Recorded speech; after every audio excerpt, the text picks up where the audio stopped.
when you're talking about sound therapy, would you advise on the use of sound therapy or other types of masking or desensitization protocols when assisting people then with the management of their tinnitus, Susan? Everybody's individual, so I would definitely tailor it to that person. So I'd get the advice from the professional that you're seeing, but definitely sound therapy. We know it works. We know it's an important part of the package. So sound therapy doesn't necessarily, it can be more effective, let's say, if you're getting counselling at the same time.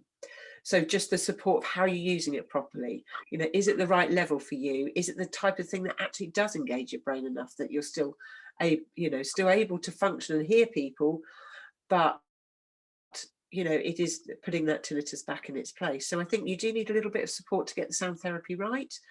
But I would highly recommend it. And yeah, I mean, if you find that you're busy during the day and it doesn't bother you, it's when you get into bed at night, then use some sound therapy for an hour before you go to bed.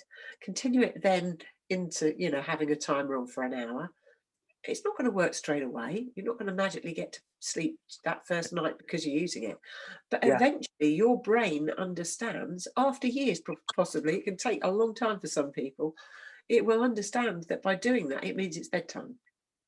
Yeah, it's finally happened for me, actually. I mean, I say finally, it's been like that really for the last sort of 6-7 years, but up to then pretty poor sleep until again you put the work in. So before the app, I was just making my own sound therapy or my own sounds that were interesting for me, but I could never ever get to the full 60 minutes. I was gone before, way before. I was probably gone after about 9 minutes. I'd never get to the end. But you do. It's like you're training the whole time. You're training to bring your tinnitus down. You're training to sleep. It's like you're putting the work in, and it does take work.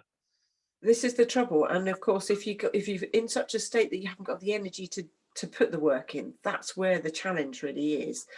So start off with little bits if need be, but just don't expect results quickly.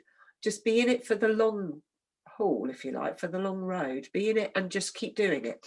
Just because you don't notice an improvement after 3 months, don't stop doing it. Keep doing it, because eventually your brain will learn, oh, it's sleep time. It's like the visualization journey thing that people do to get to sleep.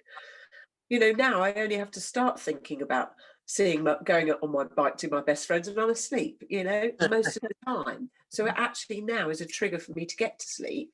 But that has taken a few years to achieve. So, but it just goes to show you can even train my brain, which is quite impressive. No, I don't mean I agree with it. No, well, I do. I do. But it's being repetitive enough that we know that you can train a brain. A brain is pretty fantastic. So yes, it is very much about brain training and persistence and perseverance. I always say that with patients. It's the 3 Ps. Practice, perseverance, and patience. But that was with hearing aids. Really important. But it is the same thing, really. Is your brain training by using an aid. It's the same thing, brain training by learning to desensitize to the tinnitus and attenuate. Fantastic. Okay, attenuate. What does that mean, please? Well, attenuate, if you lived next to a busy road, after a while you wouldn't hear that sound, so you'd attenuate to it. Your brain would say, well, it doesn't even hear it. So your neighbour would come in and say, my God, you've got a train down the bottom of your garden. Oh yeah, it goes past every hour. I don't hear it anymore. Your brain's got used to that. It knows it's there. It knows it's nothing to worry about. Yeah. And so you attenuate to that sound.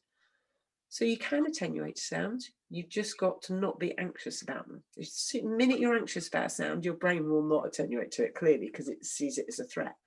So, that's where the training comes in, to train yourself to, understand that. But the sound therapy really, it's the basis of helping people with tinnitus management.